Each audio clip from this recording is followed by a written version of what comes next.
Morning friends, আমার একটা নতুন ভিডিওতে তোমাদের অনেক অনেক স্বাগত, অনেক অনেক ভালোবাসা। কাছে দূরে সকল বন্ধুদের অনেক অনেক ভালোবাসা। তো আজকে একটা ব্লগ ভিডিও নিয়ে চলে এলাম। সারাদিনের আজকে আমি কি করি সকাল থেকে সন্ধ্যা অবধি, বিকেল অবধি, সেটা নিয়েই আজকের ভিডিও। তাহলে চলো দেখতে থাকো। প্রথমে চলে এসেছি আমার ছাদে। ছাদে এখন ঠাকুরের জন্য ছাদ বাগান থেকে ফুল তুলবো। ফুল তোলার পরে ঠাকুর পুজো করে জলখাবার টলখাবার নিচে যাবো। সব কিছু তোমাদের সঙ্গে একটু একটু শেয়ার করবো। চলো দেখতে থাকো, আশা করি ভালোই লাগবে।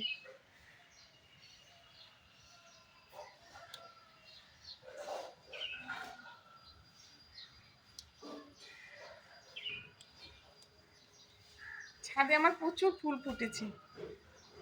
এখন একটু বর্ষার জল পেয়েছে গাছগুলো, বৃষ্টির জলে বেশ সুন্দরভাবে প্রচুর ফুল ফুটেছে। এইদিকে যত এখন না বন্ধুরা, এখন আমি ছাদ বাগান থেকে অনেক রকম ফুলই পেয়ে যাই, আর নিচের বাগান থেকে ফুল তোলা লাগে না। এদিকে জবা, টগর, দোপাটি প্রচুর পরিমাণেই ফোটে, সেগুলো থেকে আমার মোটামুটি পুজোর ফুল হয়েই যায়। একটু কষ্ট লাগে, মনে হয় যেন গাছগুলো থেকে ফুলগুলো সব ছিঁড়ে ফেলবো, কিন্তু কিছু তো উপায় নেই, কিছু কিছু ফুল তো তুলেই নিতে হয়, কেননা পুজোতেও তো ফুল লাগবে। তার জন্যই অবশ্যই আমার গাছগুলো তার জন্যই বিশেষ করে লাগানো। তারপর অনেকগুলো ফুল পেয়েও গেছি। এদিকে ওইদিকে এখনও টগর আছে, সেই থোপা টগরগুলোও তুলে নেব। তারপর দেখো বন্ধুরা, আমার পুজোও হয়ে গেছে। ঠাকুরের ফুল দিয়ে পুজোও শেষ করে নিয়েছি। বেশি বেলা না, খুব সকাল সকালে আমি পুজো করে নিই। স্নান পুজো আমার খুব তাড়াতাড়ি হয়ে যায়, কারণ অনেক আগেই আমাকে উঠতে হয়। এখন 4:30-র সময় উঠি ভোর। তারপর মর্নিং ওয়াক করতে যাই, সেখান থেকে এসে নিজস্ব কাজগুলো করে স্নান করে পুজো করে একদম জলখাবার খেয়ে নিই। পুজো হয়ে যাওয়ার পর এখন চলে এসেছি নিচে, এবং জলখাবারও রেডি। আজকে ঘুগনি মুড়ি হয়েছে। ভীষণ গরম পড়েছে, এই সময় অন্য কিছু খেতে ভালোও লাগে না। এখন মুড়িটাই দুদিন ধরে বেশ ভালো লাগছে, ওই জন্যই ঘুগনি করে নিয়েছি। তোমার দাদাভাইয়েরটা আমি বেড়ে নিয়েছি, আর আমারটা আমি বাটির মধ্যে ঘুগনি নিয়ে নিয়েছি। এখানে আমি মুড়ির মধ্যে ঘুগনি নিয়েই খেতে বেশি ভালোবাসি, আমি আলাদা করে জায়গায় কোনো কিছু নিই না। তো ব্যাস, জলখাবার খাওয়ার পর রান্নাঘরে চলে এসেছি। আজকে সকাল থেকে একটু মেঘলা ওয়েদার, রোদ্দুর এখন দেখা যায়নি। সকাল থেকে একটু বৃষ্টিও হয়ে গেছে, বেশ ঠান্ডা মনে হচ্ছে, কিন্তু দুপুর থেকে কেমন হবে বলা যায় না। এইদিকে রান্নাঘরেও চলে এসেছি এবং রান্নাও শুরু করে দিয়েছি। একদিকে সমস্ত কিছুই আমার গোছানো হয়ে গেছে। আমি গুছিয়ে রান্না করতেই ভালোবাসি। এই মসুর ডালটা পেঁয়াজ লবণ হলুদ দিয়ে সেদ্ধ করে রেখেছি। এটা কোনো সাম্বার দিইনি, এটা সাম্বার দেবো, এখন সেদ্ধ করে রেখেছি। আর এখানে ইঁচড় আলুটাও সেদ্ধ করে রেখেছি। এখন তো প্রায় ইঁচড় শেষ। এটা চিংড়ি মাছ দিয়ে হবে ইঁচড় আলু সবজি। আর মাছটাও লবণ মেখে রেখেছি। আজকে দই মাছ করব, কাতলা মাছে দই কাতলা হবে। মাছের তেলটাও আমি ধুয়ে রেখেছি, এটা তো আমার খুব প্রিয়। এটা আমি আলু পেঁয়াজ দিয়ে শুকনো লঙ্কা দিয়ে ভাজবো। বেগুন দিয়েও হয় ভাজা, কিন্তু বেগুন আমার নেই, ওই জন্য শুধু আলু পেঁয়াজ দিয়ে ভাজবো। আর টমেটোটা আমি এঁচোড়ের তরকারিতে দেবো। এদিকে দইটাও চিনি দিয়ে ফেটিয়ে রেখেছি, আর মশলাও বাটা হয়ে আছে। ব্যাস, সমস্ত কিছু আমার গোছানো হয়ে গেছে। এবার আমি রান্নাটা চটজলদি করে নেব। বেশিক্ষণ ধরে আমি রান্না করতে পছন্দ করি না। আমি 3টে ওভেন দিয়েই খুব তাড়াতাড়ি চটজলদি আমি রান্না করে নিই।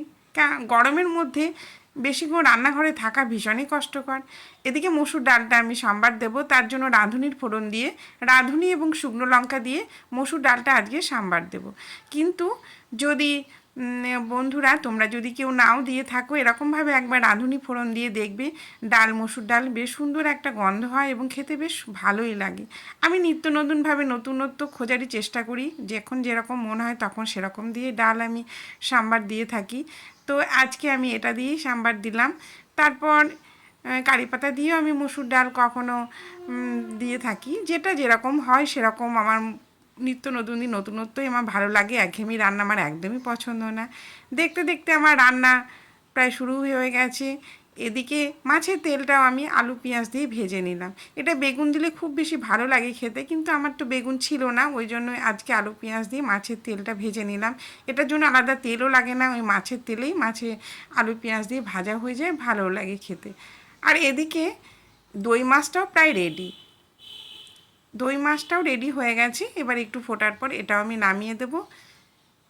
এদিকে এঁচোড়ের সবজিও বসে গেছে।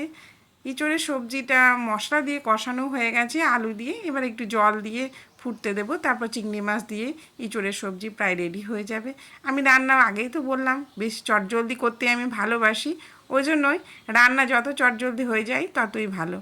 একটুখানি গোছাতে সময় লাগে, গোছানো কাজটা আমি আগেই করে নিয়েছি, তারপর রান্না করে রান্নাঘর পরিষ্কার করতে অনেকটা সময় যায়।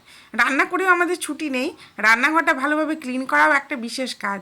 ওই জন্যই আমরা রান্নাটা যত তাড়াতাড়ি করে নিলে রান্নাঘর ক্লিন করতে অনেকটা সময় যায়। ওই জন্যই আমি রান্নাটা চটজলদি করার চেষ্টা করি। এইদিকে ফুটতেও শুরু করেছে, চিংড়ি মাছ দিয়ে দিলাম, ব্যাস এবারে একটু ফুটতে দেব, তাহলেই এই এঁচোড় চিংড়িটা হয়েই যাবে। এখন তো প্রায় এঁচোড় আর পাওয়াই যাবে না, একদম লাস্টের দিকে, তাই ভাবলাম আমরা খুব ভালোবাসি এটা খেতে সবাই, ওই জন্যই ভালো আরেকবার আমাদের এখন হয়ে যাক, তারপর আর আমাদের বাড়িতে এঁচোড় আসবেও না, আর বাজারে খুব একটা পাওয়া যাবে না। রান্নার পর এইগুলো আমাকে করতে হবে। এখানে সবজিগুলো সমস্ত ধুয়ে দিয়ে গেছে কাজের দিদি, ধুয়ে শুকাতে দিয়েছে, সেগুলো প্রায় শুকিয়ে গেছে, এগুলো তুলে নেব। বাজার থেকে কুমড়ো এসছে, সেই কুমড়ো বীজটা আমি ধুয়ে রেখে দিয়েছি গাছ লাগানোর জন্য। এদিকে পটল, কুঁদরি, টমেটো, খেঁড়ো, শসা, কুমড়ো এগুলো ধোয়া হয়ে গেছে। আর কিছু কিছু সবজি এখন আমার ধুতে বাকি আছে, সেগুলো পরেও ধুয়ে নেব। এগুলো সব তুলতে হবে রান্নাঘরে, ফ্রিজের মধ্যে রাখতে হবে, এখন বাইরে রোদ্দুর চলে আসবে। এদিকে রান্নাঘর পরিষ্কার করাও শুরু হয়ে গেছে, রান্না হয়ে গেছে, এবার রান্নাঘরটা ভালো করে পরিষ্কার করে নেব, তারপর শান্তি। আমার রান্নাঘরটা যতক্ষণ না পরিষ্কার করব ততক্ষণ আমার মনে শান্তি লাগে না, মনে হয় যেন অনেক কাজ বাকি এখনও। আমি রান্নাঘরের সঙ্গে সঙ্গে চিমনিটাও প্রতিদিন আমি পরিষ্কার করে নিই, কারণ একটু নোংরা তেলচিট আমার একটুও পছন্দ না। ওই জন্যই আমি একদম সঙ্গে কাজ সঙ্গে সঙ্গে করতেই ভালোবাসি। এটাই আমার সব মানে প্রথম থেকেই অভ্যাস, এবং এটাই আমি করে থাকি। মোটামুটি আমার রান্নাঘর পরিষ্কার হয়ে গেছে, এবার অন্যান্য কাজও থাকে, সেগুলো আস্তে আস্তে আমি সেরে নেব। তোয়ালেটাও মিলে দিলাম। এখন দেখছি ফ্রিজের মধ্যে আমার ছিল তরমুজ, সেটাও অর্ধেকটা রয়ে গেছিলো। তো আজ গরমের এই ঠান্ডা ঠান্ডা তরমুজ খেতে বেশ ভালোই লাগে। আর বাজার থেকে এখন বেশ সুন্দর তরমুজও পাওয়া যাচ্ছে, ভিতর একদম লাল আর খেতে ভীষণই মিষ্টি। তো তরমুজটাও আমি কেটে ফেলবো, এটা এখনই আমরা খেয়ে নেব। একটু তরমুজ বেশ গরমের সময় এই সময় খেতে বেশ ভালোই লাগে। আর এই অর্ধেকটা আমি রেখেও দেবো। দেখো আমার তরমুজ কাটা হয়ে গেছে, বেশি পরিমাণ খায় না, অল্পই। এদিকে দুধও ফোটানো হয়ে গেছে, রান্নাঘর তো পরিষ্কার আগেই করেছি, দুধও ফুটিয়ে নিয়েছি। তারপর এদিকে ভাতে চালে জলে এখানে টেবিলে ঠিক করে রাখা আছে। এই চাল জলটা ঠিক করে আগে থেকে রেখে দিই, কেননা ভাত একটু আমি পরেই বসাই, রান্নার শেষে ভাতটা বেশিক্ষণ আগে করি না। আগে যেমন একদম নামিয়ে ভাত আমরা খেয়ে নিতাম, এখন তা করি না, আধ ঘন্টা আগে ভাতটা করে নিই, তারপর আমরা খাই। কেননা গরম ভাত খাওয়া একটা অভ্যাস হয়ে গেছে, ঠান্ডা একদমই খাওয়া যায় না। তরমুজগুলো এবার আমরা খেয়ে নেব, তারপর অন্যান্য কাজে ফিরবো। আর তেমন কোনো কাজ নেই, এবার একবারে দুপুরবেলায় ভাত খাওয়ার সময় তোমাদের সঙ্গে দেখা হবে। এদিকে খাওয়ার টাইমও হয়ে গেছে, পুরো 1:30 বেজে গেছে, 1:30তেই আমরা খাই বেশিরভাগ সময়ই। এদিকে কী রান্না হয়েছে সেটাও একবার তোমাদের সঙ্গে ফাইনাল দেখিয়ে দিই। গরম গরম ধোঁয়া ওঠা ভাত, এঁচোড় আলু সবজি, আর মাছের তেলটা তো আলু পেঁয়াজ দিয়ে ভাজছিলাম তখন দেখিয়েছো, দই মাছ হয়েছে আর মসুর ডাল হয়েছে। ব্যাস আজকে হালকা পাতলা লাঞ্চ মেনু এটাই। গরমের দিন বেশি রান্নাও হয় না, একটু কম কম করেই হয়, রান্না করতেও কষ্ট, আর খুব একটা খেতে তেমন ভালোও লাগে না। এদিকে আমি ভাতগুলো বেড়েও নেব, তোমার দাদাভাইয়ের জন্য একদম ভাত রেডি করে নিয়েছি, এবার আমারটা করে নেব, দিয়ে তারপর আমরা খেয়ে একদম এখন আর কোনো কাজ নেই, টেবিল মোছা, রান্নাঘর টেবিলটা মুছে ব্যাস বাসনটা বের করে রাখলেই আবার বিকালবেলায় তোমাদের সঙ্গে আবার দেখা হবে। নতুন বন্ধু পুরনো বন্ধু সকলকে জানে অনেক অনেক ভালোবাসা। আমার ভিডিও ভালো লাগলে অবশ্যই লাইক করবে, সাবস্ক্রাইব করে আমার পাশে থাকবে। এদিকে বিকালবেলায় চলে এসেছি নিচের বাগানে। বিকালবেলায় নিচের বাগানে গাছগুলো আমার জল দিই, আর ছাদ বাগানে গাছগুলোই আমি সকালে দিই। এদিকে জল বাগানে একটা পদ্মর কুড়িও চলে এসেছে, দুদিন ধরে বৃষ্টি হচ্ছে তো ওই জন্য গাছগুলো বেশ সতেজ হয়ে আছে, আর পদ্ম একটা কুড়ি চলেও এসেছে, বেশ ভালো লাগছে, একটু তাই তোমাদের সঙ্গে শেয়ার করে ফেললাম। এদিকে ঢ্যাঁড়স গাছগুলো বেশ বড় হয়ে গেছে, আর প্রচুর পরিমাণে ঢ্যাঁড়স দিচ্ছে, প্রতিদিনই ঢ্যাঁড়স তুলছি, বেশ অনেক পরিমাণে ঢ্যাঁড়স দিচ্ছে। আর এই ঢ্যাঁড়সগুলো তোলায় একটা বিশেষ কাজ, সকালেই তুলতে মানে আজকে যদি না তুলি কালকে শক্ত হয়ে যাবে, এরা বড় হয়ে যাবে, এরকমই হয় যখনই ঢ্যাঁড়স হয়, একটু গায়ে কাঁটা কাঁটা লাগে পাতাগুলো, কিন্তু কিছু উপায় নেই, ঢ্যাঁড়সগুলো তুলতে হবে। আমি দেখলাম না বড় বড় হয়ে গেছে, কালকে আবার শক্ত হয়ে যাবে কিংবা প্রচুর বড় হয়ে যাবে, বেশি বড় হয়ে গেলে ঢ্যাঁড়স ভালো লাগে না খেতে, ওই জন্যই তুলে ফেললাম। ঢ্যাঁড়স গাছ একবার লাগালে প্রচুর পরিমাণে ঢ্যাঁড়স হয়, এই তোলা একটা বিশেষ কাজ, ঠিকঠাক সময়ে ঢ্যাঁড়সগুলো আমাদের তুলতে হয়।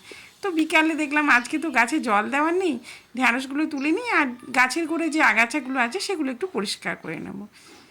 এই ঢ্যাঁড়সগুলো রাত্রিবেলায় হয় সেদ্ধ হবে কিংবা ভাজা হবে, কেননা আমার গাছের ঢ্যাঁড়স যেহেতু কোনো কীটনাশক নেই, কোনো রাসায়নিক সার নেই, ওই জন্য আমরা এটা সেদ্ধ খেতেই বেশি ভালোবাসি।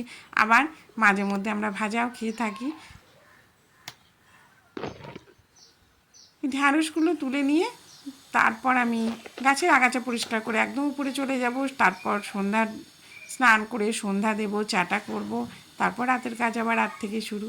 কাজ তো সারাদিনই থাকে, সন্ধ্যেতেও থাকে, কিন্তু কিছু কিছু তোমাদের সঙ্গে তুলে ধরলাম, সব কিছু তো তোমাদের সঙ্গে তুলে ধরতে পারলাম না, আর পারিও না, ভিডিও প্রচুর বড় হয়ে যাবে।